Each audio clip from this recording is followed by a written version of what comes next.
नमस्कार, सीएनबीसी आवाज मोतीलाल ओसवाल स्टूडियोज में आप सभी का स्वागत है। मैं हूं आपके साथ कंचन नौटिया, मेरे साथ है प्रेजेंट मेरी को एंकर श्रेया ठाकुर और आज के मार्केट एक्सपर्ट राजेश सातपुते जी। हफ्ते का चौथा कारोबारी दिन, मार्केट के मूड माहौल की बात करी जाए तो नो डाउट वापस से एक रिवाइवल के जो साइन है बाजार में अब आते हुए दिखाई दे रहे हैं। बाजार इस टाइम पे अपने लोअर लेवल से काफी ज्यादा रिकवर होता हुआ कामकाज कर रहा है। 25,910 के स्तर पे निफ्टी कर रहा है कारोबार। मेटल्स में आज शानदार रुझान जो है वो देखने को मिल रहा है। कई सारे की ट्रिगर्स हैं इसके पीछे के। मेटल्स में टाटा स्टील के अगर नंबर्स की बात करी जाए तो शानदार नंबर्स आए हैं। इसके साथ ही साथ जो कैबिनेट ने अपना अप्रूव किया है क्रिटिकल मिनरल प्रोडक्शन को बूस्ट करने का, ये भी एक की ट्रिगर है। वेदांता की जो एनसीएलटी के ऑर्डर को रिजर्व किया, कई सारे की ट्रिगर्स हैं मेटल सेक्टर में। लेकिन इसके अलावा बाकी के इंडाइसेस की तरफ नजर डाली जाए तो financial services, pharmaceutical, PSU, bank, reality में भी अच्छा खासा जो खरीदारी का रुझान है वो दिखाई दे रहा है। लेकिन इस मार्केट में करा क्या जाए, कौन सी ऐसी पॉकेट्स हैं, कौन से ऐसे स्टॉक्स हैं, और साथ ही साथ निफ्टी, बैंक निफ्टी में इन लेवल्स में क्या होनी चाहिए स्ट्रैटेजी, ये सातपुते जी से जान लेते हैं। Satpute sir, good morning. Good morning, good morning, good morning जी, कैसा लग रहा है सर मार्केट का मूड माहौल? No doubt Nifty, bank Nifty अच्छा खासा रिकवर हो गए हैं कल की तेजी के बाद। आज भी वो मोमेंटम अब दिखाई देने लगा है कंसोलिडेशन के बाद। आगे क्या लग रहा है, क्लोजिंग बेल तक क्या देखने को मिल सकता है? Morning everyone. देखिए, मुझे लगता है कि जब तक निफ्टी, मैं प्योरली थोड़ा सा पोजिशनली बात करूंगा, मुझे लगता है जब तक निफ्टी 25,800, 25,750 इसके ऊपर है तब तक कोई दिक्कत नहीं है। हालांकि यहाँ पे सामने जो रेजिस्टेंस आएगा वो है करीबन 26,000 का, लेकिन इवेंचुअली मुझे लगता है ये 26,000 पार करेगा। तो चलो आज की बात करें, तो अगर आज की बात करें तो ये जो 25,912 चल रहा है, तो यहाँ पे आपका जो व्यू होना चाहिए वो न्यूट्रल टू पॉजिटिव होना चाहिए, स्टॉक स्पेसिफिक होना चाहिए। जहां पे अभी रैलीज बाकी है, जहां पे मूव अभी बाकी है, जो सेक्टर अभी बाकी है, वहां पे ध्यान देना। And that is what we are advising to the client. तो अगर निफ्टी की बात करें तो आज के लिए स्टॉप लॉस होगा 25,850 का। ओके, निफ्टी पर फिलहाल ये व्यू 25,850 का है। फिलहाल आपको स्टॉप लॉस मेंटेन करना है, स्टॉक स्पेसिफिक अप्रोच मार्केट में अपनानी है, और निचले स्तरों से मार्केट अच्छी रिकवरी के साथ अभी फिलहाल कारोबार करता हुआ नजर आ रहा है।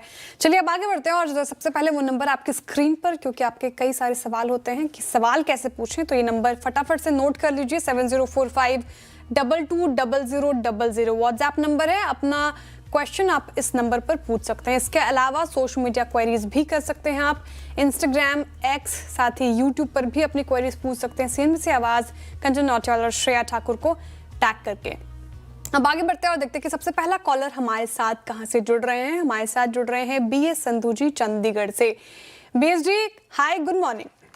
Good morning ma'am, good morning Satpute ji. नमस्ते मैडम, मेरा सवाल ये है कि मैंने पहले मार्च में,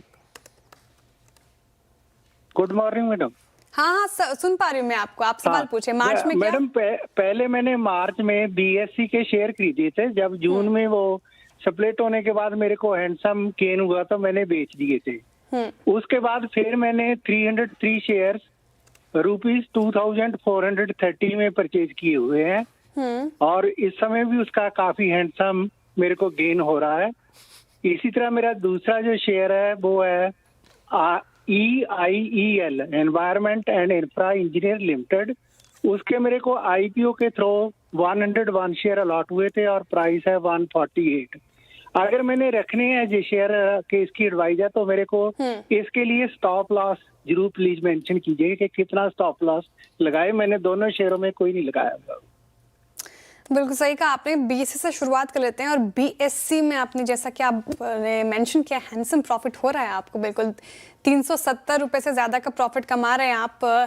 24.30 की खरीद है। राजेश सातपुते जिनकी 28.2 पर कर रहा है कारोबार। नतीजे अच्छे, ब्रोकरेज की रिपोर्ट्स भी काफ़ी बुलिश थे, और क्या भागा। और कैपिटल मार्केट स्टॉक्स भी देखें आप, जिस तरीके से निर्मला सीतारमण के बयान आए कि एफएनओ सख्ती को लेकर फिलहाल अभी कुछ सोचा नहीं जा रहा, उसके बाद से पूरा कैपिटल मार्केट फिर से फोकस में आया, और लगातार यहाँ पर हम तेजी देख रहे हैं। अब इनका सवाल ये कि क्या करना चाहिए इनको, बीएससी में बने रहने की सलाह है? अगर हाँ तो स्टॉप लॉस क्या मेंटेन करना पड़ेगा? क्या स्ट्रैटेजी होगी इन स्तरों पर? श्रेय जी, मुझे लगता है कि बीएसई का अगर आप यहाँ पे चार्ट देखें तो जो ब्रेकआउट हुआ था, फर्स्ट ब्रेकआउट वो था करीबन 2570 से 2600 के आसपास। आई थिंक उन्होंने ब्रेकआउट के दिन ही लिया है। 2570 से लेके 2600, हम 2600 पकड़े for the sake of simplicity. तो 2600 के ऊपर अगर आप देखें तो ये कहाँ तक जा सकता है, तो मुझे लगता है ये 2950 से 3000 का इसका टारगेट है। हालांकि पिछले 3 दिन से क्या हो रहा है, ये सिर्फ गैप कर रहा है। गैप के बाद जहां पे दोजी आता है, दोजी कैंडलस्टिक के का एक टाइप है कैंडलस्टिक में। तो ये जो दोजी है वो दोजी थोड़ा सा आपको, आप कह सकते हैं कि थोड़ा सा क्वेश्चन मार्क दे रहा है। तो मेरे हिसाब से करना क्या चाहिए, अगर मेरे पास पोजीशन है तो मैं इसे होल्ड रखूंगा 3000 के टारगेट के लिए। मेरा स्टॉप लॉस होगा 2700 के नीचे। ओके, तो ये थी राय बीएसई के ऊपर। चलिए आगे बढ़ा जाए और देखते हैं कि जो अगले दर्शक हैं वो कहाँ से जुड़े हैं। अहमदाबाद से मेहुल जी जुड़े हैं। Mehul ji, good morning. Good morning madam. जी, क्या सवाल है? हाँ मैडम, मेरे पास सुजलोन के शेयर है जो मैंने धीरे धीरे एवरेज करके अभी मेरे पास 21,000 शेयर है। और उसका प्राइस है 77 रुपीज। ओके, तो अभी मेरे पास ऑलरेडी लॉन्ग टर्म से होल्ड है ही है। तो अभी इसमें क्या राय है आपका, मुझे क्या करना चाहिए? ओके। सुजलॉन एक टाइम पे काफ़ी ज़्यादा वेल्थ जनरेटिंग काउंटर रहा है, लेकिन पिछले साल से एक लोअर लोस की ट्रेजेक्ट्री देखने को मिली है। और साथ पुते से अगर चार्ट्स पे देखें तो 70-71 में बार बार ये रेजिस्टेंस एक फेस कर रहा है। क्या लगता है कि आने वाला जो टाइम है ये रेजिस्टेंस ये पार करता हुआ दिखाई देगा, या यहाँ पे कंसोलिडेशन लोअर लोज वापस से एक्सपेक्टेड है? 2 नंबर्स काफ़ी शानदार आए थे इसके। देखिए, मुझे लगता है कि कंचन यहाँ पे हो क्या रहा है कि सुजलॉन में हर लेवल पे कहीं ना कहीं सप्लाई है, कहीं ना कहीं सप्लाई जोन रहता है चार्टिकली। और हर सप्लाई जोन को ये रिस्पेक्ट करता है। हालांकि बहुत ज्यादा डिप भी नहीं आता, बहुत ज्यादा बाइंग भी नहीं होती, लेकिन जो भी छोटी मोटी होती है 2-5% का जो मूव रहता है वहां पे सेलिंग आता है। तो इसीलिए मुझे सुजलॉन में उतना कंफर्ट नहीं है। मैं सुजलॉन को इसलिए अवॉइड लिस्ट में रखता हूँ। मैं ये नहीं कह रहा हूँ कि ये पॉजिटिव है या निगेटिव है। प्रोबेबली यहाँ से चले भी, लेकिन वो सप्लाई तो निगेट करना चाहिए। तो मेरे हिसाब से सुजलॉन जो है, जब तक 60-62 का क्लस्टर पार नहीं करेगा, तब तक यहाँ पे 70-75 का टारगेट अनफोल्ड नहीं होगा। अगर अ, इस सेटअप को आप रेडी हो कि चलो और थोड़ा मुझे वक्त देना है, and it's fine, you can continue to hold, your stop loss will be at 52। Okay, अगर आपको वक्त देना है तो सुजलॉन एनर्जी फिलहाल होल्ड कर सकते हैं। 52 का स्टॉप लॉस मेंटेन करना है, लेकिन फिलहाल आप अवॉइड कीजिए क्योंकि क्लस्टर बता दिया है 68 रुपये का। जब तक वो पार नहीं करता तब तक उसमें उतना दमखम नजर नहीं आ रहा है। अब अगले कॉलर की तरफ चलते हैं और हमारे साथ जुड़ रहे हैं पुष्कर सक्सेना जी पटना से। Hi Pushkar ji, good morning. Good morning madam जी, सवाल आपका। मैडम मेरे पास 100 शेयर हैं स्टेट बैंक के 755 पे 87 पैसे की दर से। मैं इन्हें 2 से 3 साल तक और रख सकता हूँ। क्या मैं इसे ऐड करूँ या बैकआउट कर जाऊँ? 2 से 3 साल ही रखना है आपको स्टेट बैंक ऑफ इंडिया, और भी रख सकते हैं वैसे नहीं। जस्ट ऑन लाइटर नोट मैंने कहा, ये स्टेट बैंक ऑफ इंडिया अच्छा काउंटर है, अच्छे प्रॉफिट में भी आप 206 रुपये प्रति शेयर से ज़्यादा का प्रॉफिट कमा रहे हैं। और पीएसयू बैंक्स फोकस में भी है, बैंक्स अच्छा परफॉर्म कर रहे हैं। आज भी एसबीआई देखिए अच्छा परफॉर्म करता हुआ डेज हाई पर। और 1 महीने का चार्ट देख रहे हैं हम सातपुते जी, 9% का रिटर्न फिलहाल अच्छा मिला है। 6 महीने में 20% से ज़्यादा चढ़ गया ये स्टॉक। एसबीआई होल्ड है? यस, देखिए फिलहाल तो आप होल्ड रखें। मुझे याद है श्रेया जी, हम 800-820 पे I was very bullish on SBI, और I was expecting a target of say 900-920 in short term. अभी ये जो टारगेट है वो नया एक्सटेंड हो चुका है 1000 के आसपास। मुझे लगता है एक बार के लिए 1000 को दस्तक देगा, क्योंकि इतनी अच्छी रैली, इतनी अच्छी स्ट्रेंथ इसने दिखाई है। For the time being hold, stop loss होगा 940 का, टारगेट होगा 1000 का। Okay, for the time being hold 940 का स्टॉप लॉस, 1000 के लिए कर सकते हैं एसबीआई को आप चेज। चलिए आगे बढ़ा जाए और इस टाइम पे अगर देखा जाए बैंक निफ्टी में अच्छी खासी तेजी, केवल 53 पॉइंट से दूर दिखाई दे रहा है अपने ऑल टाइम हाई से। 58,577 के लेवल के पार ये अब पहुंचने वाला है। चलिए पुणे से जो हमारे अगले दर्शक हैं सचिन जी, वो भी हमारे साथ जुड़ गए हैं। Sachin ji, good morning. Good morning madam. जी, क्या सवाल है? मैडम जायसवाल नेको है मेरे पास 44.49 पे। Okay. 67,000 क्वांटिटी है। ओके, ठीक है। तो इसका मैडम मैं व्यू जानना चाहता हूँ लॉन्ग टर्म में। टेक्निकल आइडियाज नहीं है, फंडामेंटल थोड़ा बहुत समझता है मेरे को। तो फंडामेंटली तो फास्टेस्ट रिवैम्पिंग कंपनी ने किया है।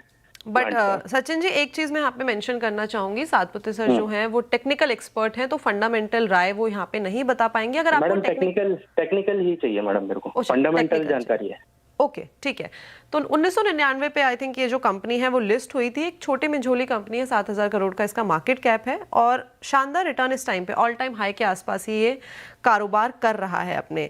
लेकिन सातपुते सर, यहाँ पे एक हमें हाई ट्रेजेक्ट्री, फिर एक कंसोलिडेशन का फेस, फिर लोअर लोज, फिर एकदम से स्पाइक का ऐसा चार्ट जो है वो देखने को मिल रहा है। क्या करना चाहिए एग्जैक्टली यहाँ पे? इस टाइम पे प्रॉफिट बुक करना चाहिए या जैसे कि इन्होंने बोला कि फंडामेंटली उन्होंने ऑलरेडी राय ले ली है, उसके अकॉर्डिंग स्टिक अराउंड करना चाहिए?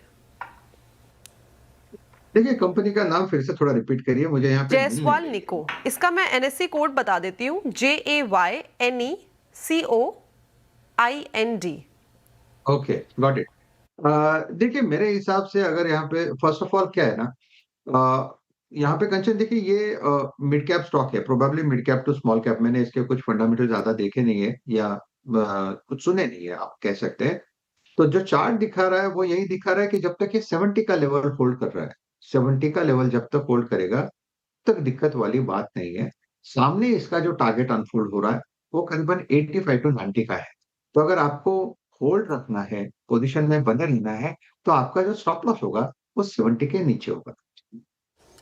ओके, अगर बने रहना है तो स्टॉप लॉस 70 के नीचे मेंटेन करके आप इसमें फिलहाल होल्ड कर सकते हैं ये पर्टिकुलर काउंटर। ये स्ट्रैटेजी आपको अपनानी चाहिए। चलिए अब आगे बढ़ते हैं और नेक्स्ट कॉलर से बातचीत की जाए। और शक्ति कुमार जी हमारे साथ जुड़ रहे हैं हजारीबाग से। Shakti, hi, very good morning. Good morning madam जी। सातपुते जी से हमारा एक सवाल है। बिल्कुल। मैंने कुछ दिन पहले ही स्नाइडर इलेक्ट्रिक एंड इंफ्रास्ट्रक्चर लिया था और 850 रुपए के रेट पर मैंने लिया है। 20 शेयर है मेरे पास। मुझे इसका फंडामेंटल भी जानना है और टेक्निकल भी जानना है। क्या मैं इसको लंबे समय के लिए होल्ड कर सकता हूँ? ये मुझे फंडामेंटल तो उतना नहीं बता पाएंगे, लेकिन टेक्निकल जरूर सटीक जानकारी आपको यहाँ पे मिल जाएगी। स्नाइडर इलेक्ट्रिक इंफ्रा हाल फिलहाल में लिया है इन्होंने और करीब करीब 40 रुपए का लॉस झेल रहे हैं इस पर्टिकुलर काउंटर में। वैसे अगर बात की जाए स्नाइडर इलेक्ट्रिक की तो वीकली चार्ट थोड़ा कमज़ोर नज़र आ रहा है राजेश जी, हालांकि आप बेहतर तरीके से समझा पाएंगे। और आप देखिए, लेकिन 6 महीने का चार्ट थोड़ा स्ट्रॉन्ग है। 31% का रिटर्न यहाँ पे मिला है और 5 अगस्त को 1032 तक का स्तर छुआ था इसने। 1032 तक के स्तर कितने दूर नजर आ रहे हैं आपको चार्ट्स पर, और क्या किया जाए इन लेवल्स पर?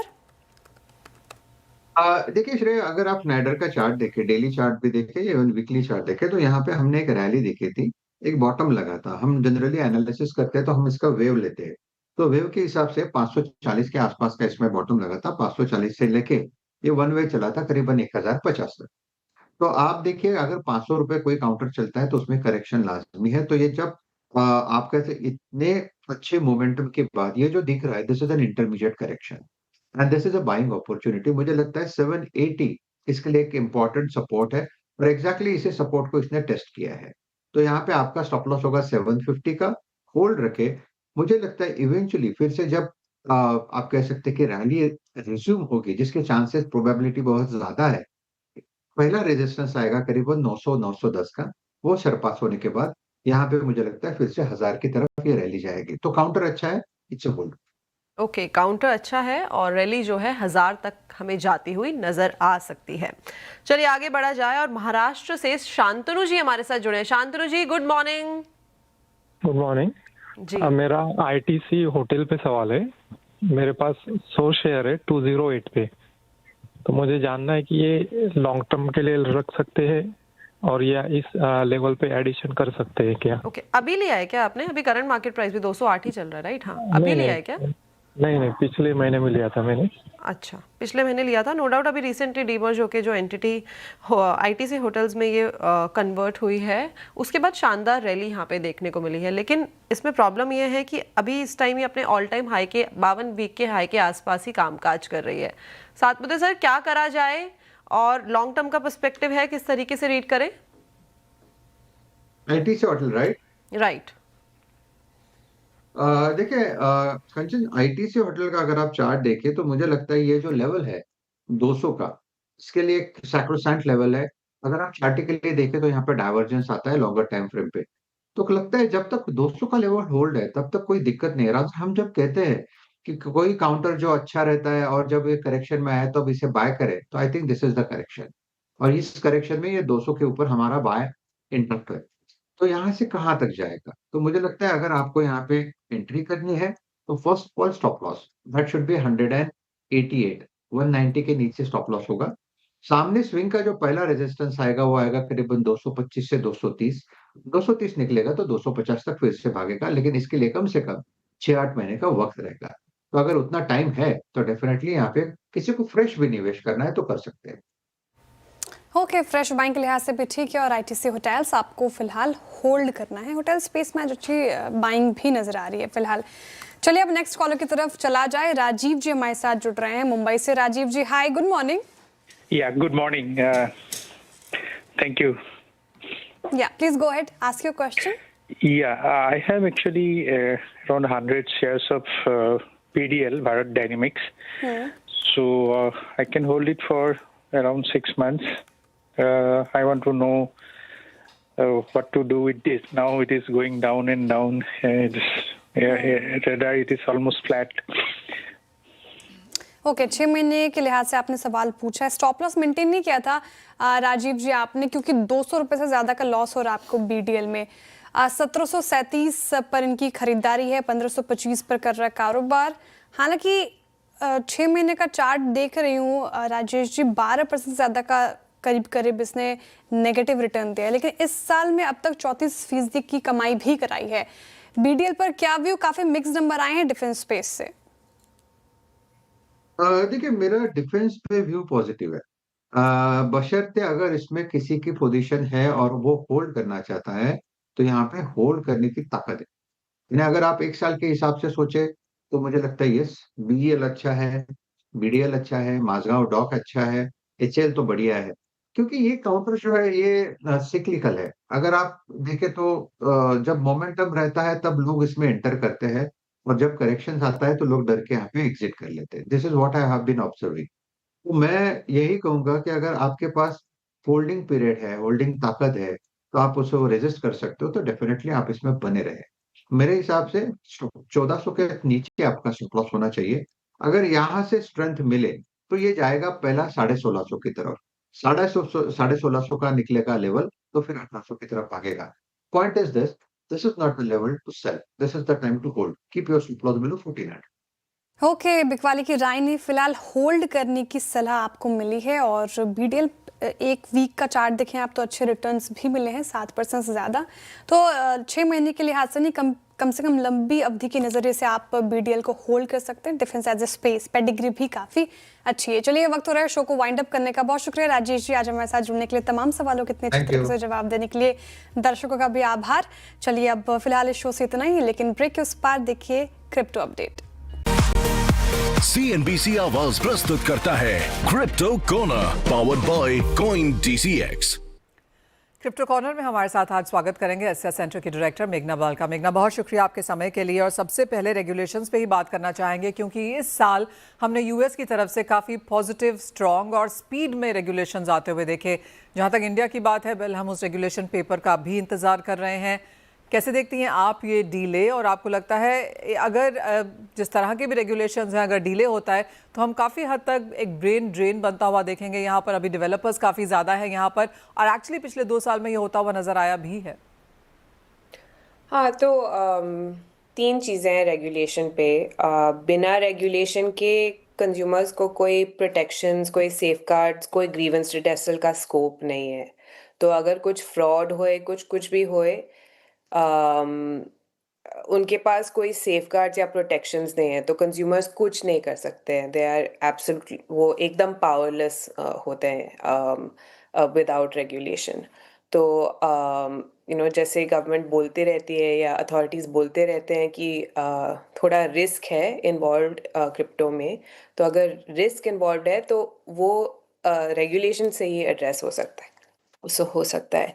सेकंड चीज़ ये है कि इस सेक्टर में जो एक इम्पोर्टेंट इमर्जिंग टेक्नोलॉजी सेक्टर है।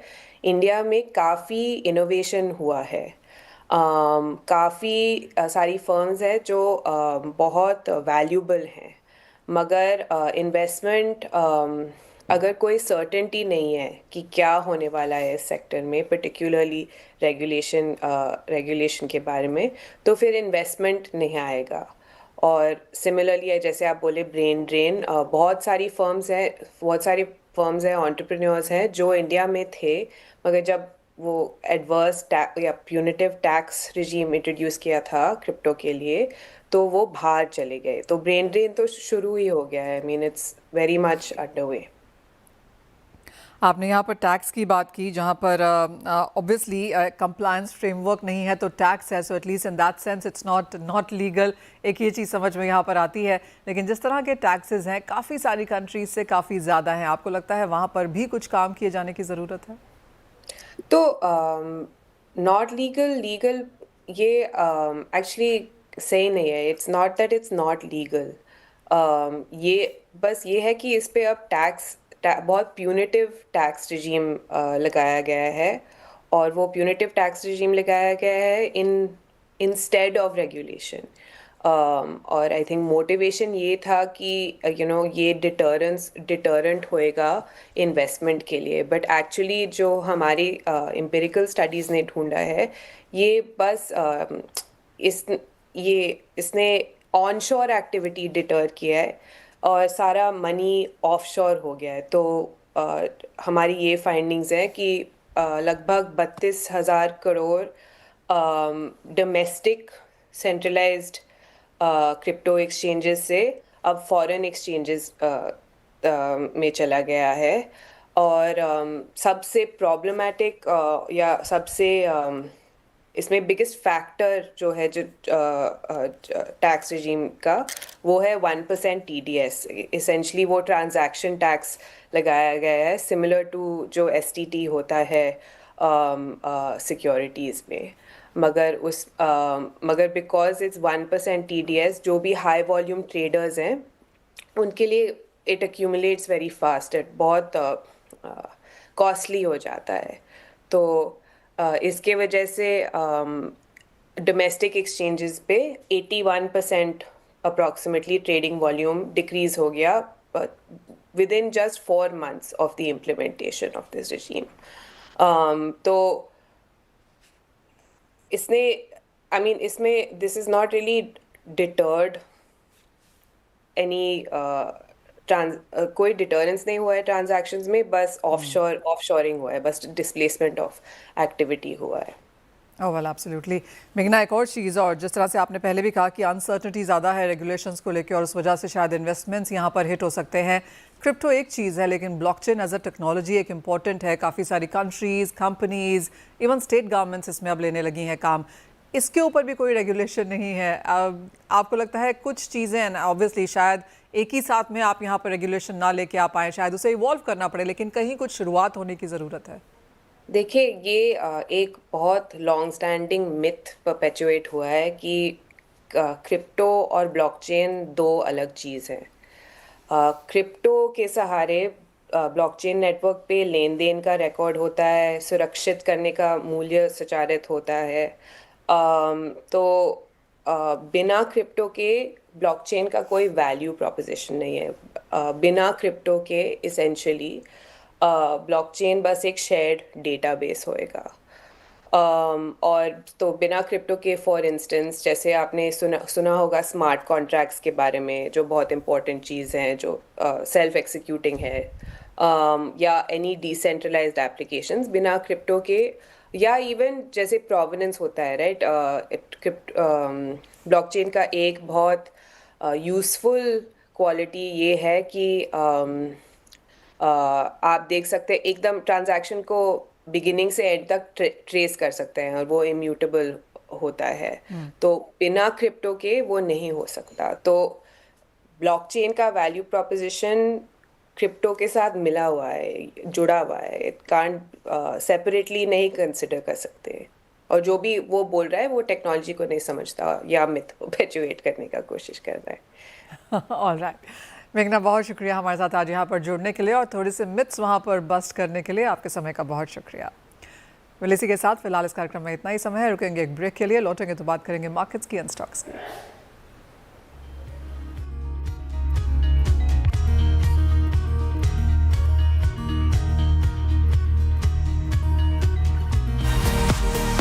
CNBC आवाज प्रस्तुत करता है क्रिप्टो कोर्नर, पावर्ड